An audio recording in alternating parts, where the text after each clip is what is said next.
Good. So let's introduce. We're going to introduce our speaker for the future of CI/CD, continuous code quality using AI. So Pratik Singh is a distribution engineer at GitLab, and he specializes in DevOps, Golang, and web development. So he'll take us through some new learnings on how AI, and specifically LLMs, can be implemented and introduced into the into the CI/CD pipeline. Just one sec. So hi, I'm Pratik Singh. I'm a distribution engineer at GitLab. A little bit more about myself. So a lot of you might be confused what a distribution engineer is. So when GitLab as a software is built, me and my team is responsible for shipping it to the customers, whether it be via Helm charts, Terraform or Ansible scripts, or any other way like the .db packages and all. So that's basically my team. What do? I have been in DevOps for more than 3.5 years or so. I feel old. And I do a little bit of Golang whenever I get time. If you want to connect to me, you can scan my Twitter code, and let's get started. So today, we'll be talking about the problem, why this code review by AI is actually needed in this industry. We'll be talking about the solution. We'll be talking about the workflow, how we'll be getting that. If I get the time, I'll show you the demo, and then we'll talk about the challenges around this. So, how many of you are software developers in this room? Software developers? Okay. How many of you actually like code reviews? Like getting it done by your seniors? Like enjoy getting code reviews? No one, right? So, if you can see the meme on the left-right corner, that no one actually likes their code to be reviewed by seniors, right? It's bashing and it can get very brutal. So even as seniors, I can tell you that we also don't enjoy to bash anyone else's code. We also don't like to go through some common mistakes, small problems, small nomenclatures, or naming of the variables. So this problem I identified while I was working at my previous organizations, that every team that you work in software development, right, comes up with a set of rules within the team, right? It's an unsaid nomenclatures that comes around, whether it can be about the logging infrastructure, how the logging should look like, what should be a print statement, what should be an alert statement, what should be a warning, and it can be something about naming variables, whether it should be camel cast or anything like that, right? So a lot of companies come up with these set of rules within the team. And as a new member in the team, you will always be bashed in code reviews, right? Because you don't know these rules. You don't know that whether it's not only about writing code that compiles. We all can understand at this point, it's not always about the code that gets compiled as a good code. No. It's a good code if it is something that everyone in your team likes and it gets the work done. So this is the problem that I wanted to demonstrate. What is the solution regarding this? The solution that I'm going to present to you today is that anyone who writes code and makes a commit to the team, that particular changes, whatever changes that you have done in that team, that is reviewed by an AI or an LLM model under the said rules that the team comes up with. Right? So AI will go through the changes. It will say that, okay, rule number 1, this passed, rule number 2, that passed. I'll show you in the demo, it will be more clear then. How is the workflow, right? So as at the starting of the slide, I told that every team can come up with a set of rules. So the rules can be set up by your manager, it can be with your team lead, it can be a team exercise, right? And it's good that the entire team at the same page, that how should the team's code look like? How should the microservice look like? How should be the logging infrastructure? How should be the naming conventions? Are we doing a panic or not? Are we doing a global variable? Are we doing locks of the variables? Right, so these rules you can come up, set up those rules. Then you select an LLM model. At this point in 2025, I think all of us have played a little bit with LLM models, and you understand that not all of them are same. If you are using Qwen, if you are using Llama, if you are using Mistral, you'll see the differences, right? And if you have used any code-specific LLM model, then you will understand the difference even more. A generic LLM model is not as good as a code-specific LLM model. So I have used Code Gemini, something from Google. That was really good at giving the next prompt, that what should be the next line in the Golang code. So as a team, you select that LLM model. Then what you need is a GPU CI/CD runners, because let's be honest, when it comes to LLM, GPUs are the way to run it. You can run it on CPUs, but it's your cost, your money. Then it comes to a basic Python. So the whole of this is knit together with a basic Python script. The Python script will do nothing. We all are software developers, we can understand that. That if a git commit comes up, so in the pipeline, the Python script will get that particular code, the changes which has come up. It picks up those changes. It invokes the LLM. It sends the rules that you made in the first point, the rules.md. It takes the changes and it just asks LLM that, hey, can you just make sure that these rules are followed or not, right? And once you have do it, so it's a can-do attitude, you have to fail multiple times and you have to iterate and just get to a final result. So if I'm talking about GitLab, it's this easy to get a runner on GitLab that is GPU based. You just have to add a tag and the image. So you just add this tag and you'll get a GPU runner on GitLab. In other platforms, I really can't say. But yeah, even if you want, you can host your own VM and connect to GitLab or any other code repository that you might have. Then, as I was saying, it is choosing an LLM. So in the demo, I'll show you. The pipeline is really not dependent on one LLM model. In particularly this demo, I have given the users an option to select any LLM model which is available on Ollama. So as you can see, it's a variable name that you define at the start of the pipeline.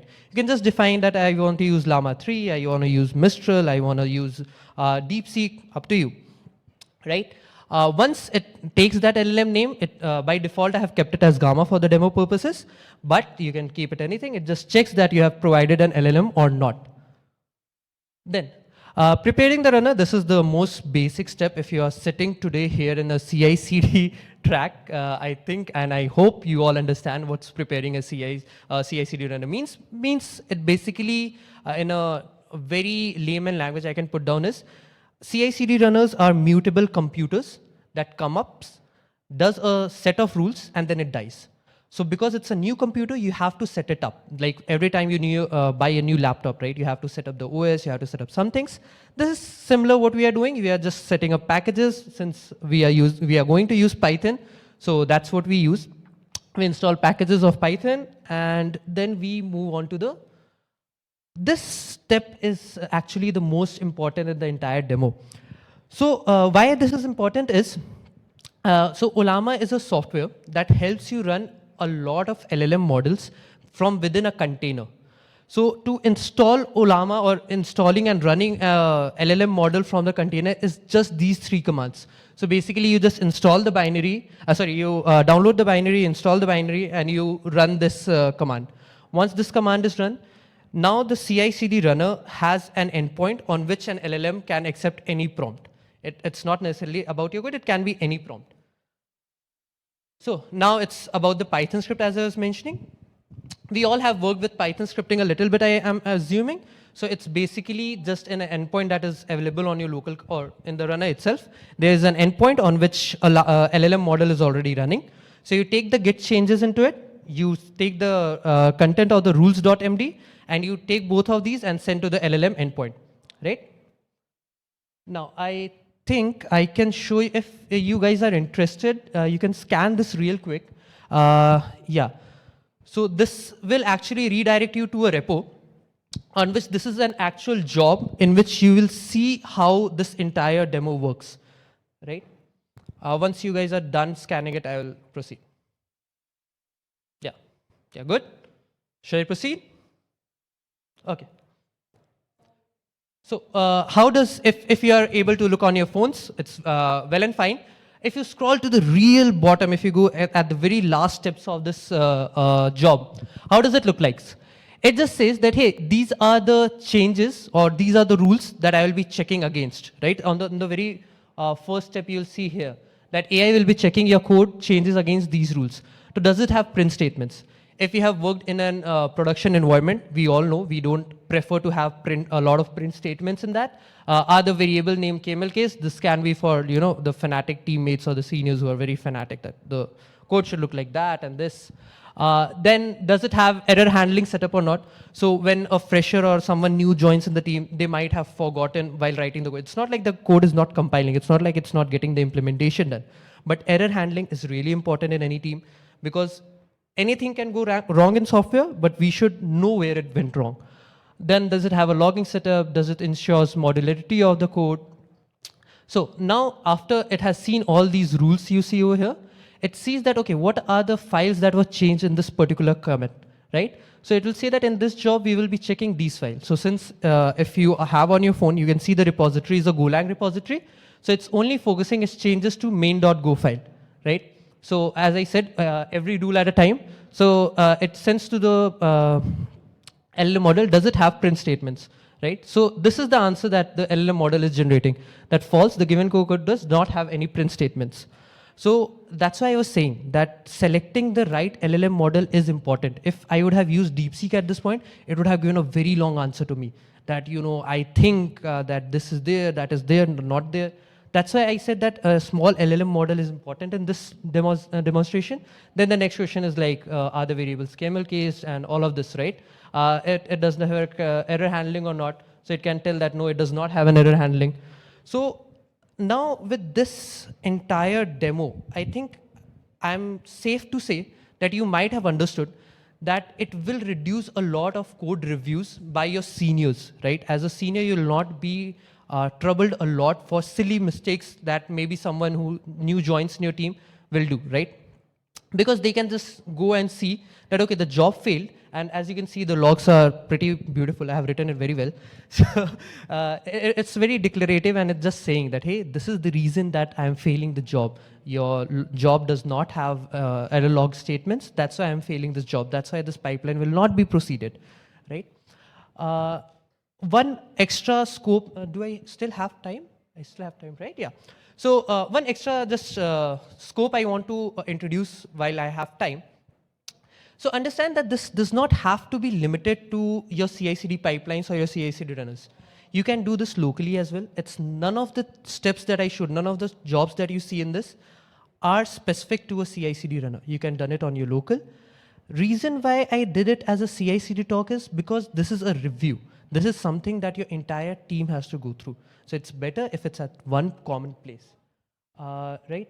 So I think that's all that I have. Any questions that you might have? Yeah. Is it deterministic? Like if I run the same runner 2 times, is it going to always give me the same result? So when you are doing anything related to LLMs, right, you have to be very specific about the prompt that you generate. The reason that you can see true and false in the demo that or the screenshot that I saw was because if you check that repository, in the prompt itself, it's very clearly written that answer first in true or false, right? So that is one step that I am just guardrailing the LLM, that you have to first tell me a true or false, and actually the job fails if it's not a true or false. So the LLM is strictly advised that you have to answer first in a true and false basis, and then you can be as subjective about it as you want, right?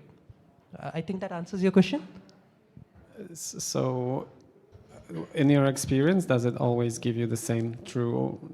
True and false is one thing that, yeah, true and false is one thing that I have always seen. The answer behind true and false, that why it is giving true or false, yes, that sometimes can change because, yeah, it's not deterministic when it comes to LLMs. And to be very honest, this is not something that I want to keep it on a, on a very production heavy pipeline where everything is getting merged. No, this is for something that you want, your developers are coming in and there are a lot of code reviews coming your way. So this can, save you a lot of time. Thank you. Yeah. Any other questions? Yeah. Yeah, I'll bring the microphone. Yeah, I just want to add what he said. I mean, large language models hallucinate. Yeah. And they can miss important part of the code reviews. Now, what you are saying is that, it should be like one part would be LLM reviewed, and then it would be manual reviewed as well. Yeah. But how does it save time to enterprises, or do you think that it will save time and, in maybe 1 year or 2 years down the line, we will actually see that LLM is pretty smart at doing the code reviews, given the right context, and now you don't need manual reviews at all? True. See, I'm in no way saying this human in the cycle is not important. A human in the cycle is always important. When it comes to hallucination, if you saw the entire talk, every time the runner is pulling a new LLM model, hallucination usually comes when you keep using the same model over and over again, right? Because it gets confused with the context, the previous questions that you asked. If you have used ChatGPT, you might have experienced this, that because of your last previous questions, it might have got confused. So every time it's a new model, right? If you want, you can get your own model that your company hosts, and it can be trained that way, right? Then you can even stop hallucination more. When it comes to saving time, I do believe it will save a lot of time if you have new folks coming in on a regular basis, or you have people who are new to the code base at least, right? Yeah, when it comes to people who are pro at it, they might not need it. It can be a job specific to some branches. I'm not saying that it has to be, as I said to him, it's not has to be on the production pipeline. Yeah. Just one last question. In your experience, which is the best or top 3 models that are really, really good for code reviews, and especially which are the models that are not really good at code reviews and I shouldn't be using them at all? Okay. See, to be very honest, I don't work with LLM models, so I'm not speaking at a professional capacity. I do work with LLM models on my own spare time, so my opinion would be based on that. When it comes to specific to code specific things, then I would suggest not to go for something with bigger context, like 7 billion model or 14 million model. It can be anything. It can be DeepSeek, it can be Mistral. When you go for a very big context, it usually starts not only to tell you the problem, it starts explaining you the code, right? Because the bigger models are built that way, that it is there to explain you.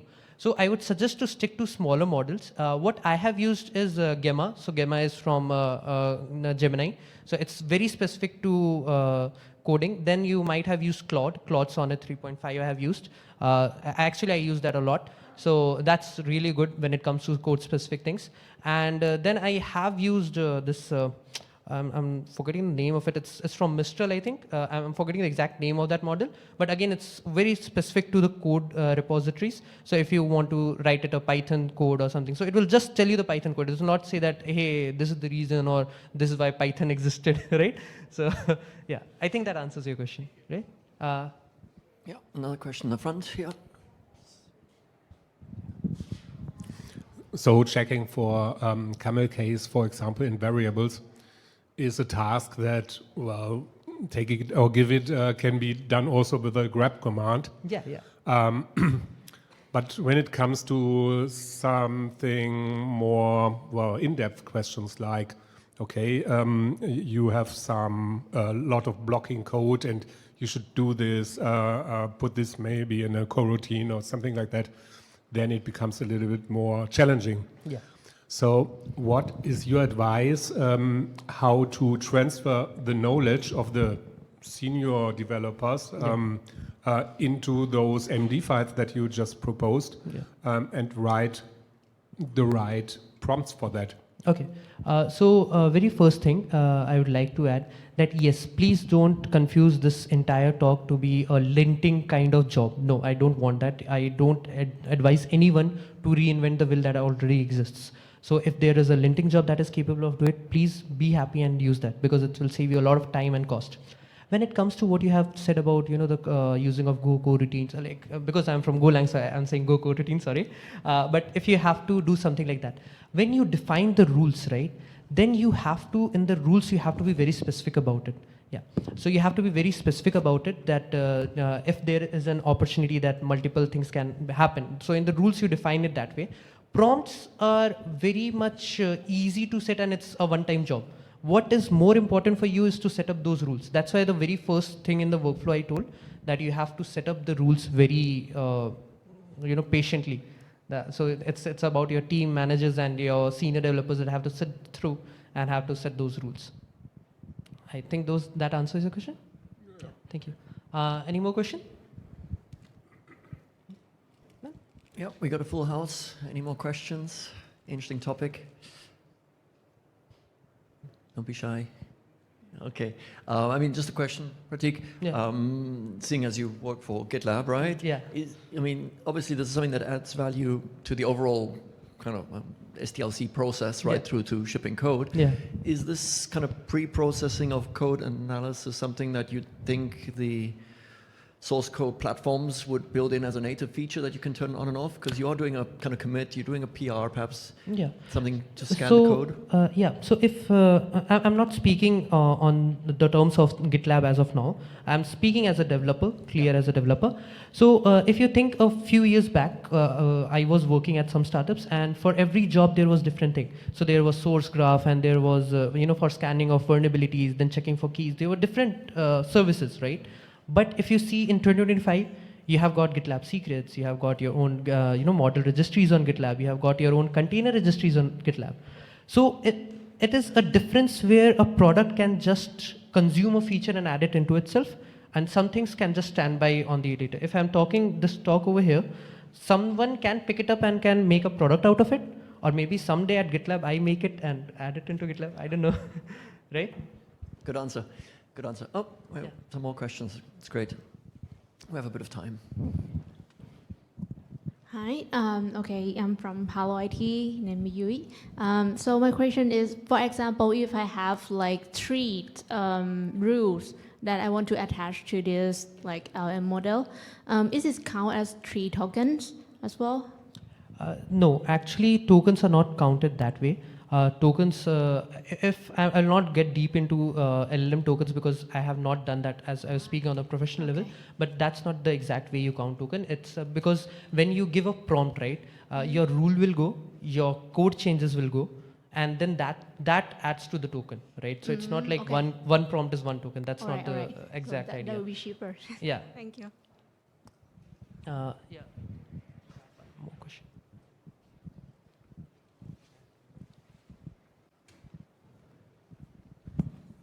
Hello there, thanks for your presentation. It's very useful. Actually, we've been applying this technique for quite some time. We did research and we applied, first thing is one local by Jira, Atlassian, ChatGPT. Yeah, the yeah, second yeah. one we use is Codium. Okay. And we found 2 issues with that. First, I really like the sentence. You put at first, no one like senior review. Yeah, correct. I'm currently a technical leader, and when I review, they avoid it. Yeah. So, but when the AI review, it's not fulfilled to me. Yeah.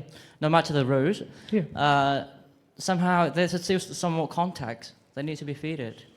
And we're working on building our own model so that we can feed our data train into it. Yeah. And it's kind of ton of work, still working on it, but I'm not sure this is the right way. So do you have any advice? So the idea that I pitched today here, I'm using a generic LLM model, right? I'm pulling it off the store and using it off. It's really up to you, and the data is entirely on your own CI/CD runners. The runners just die after that, right? So whatever the data of your own company is, that just goes off. So it's not being sent anywhere, right? If you really want to train the LLM model on the rules that you have set up, right, then you'll have to make a feedback loop where the LLM gets the answers, you say that, yes, this was a good answer, and then it gets trained, right? So yeah, I think that was just 1 minute we have left. I think I answered your question? Yeah. Yeah, I hope so, yeah. All right. Shall we close it out there? Just a round of applause for Pratik. Thank you, For thank you. that. Thank you, everyone.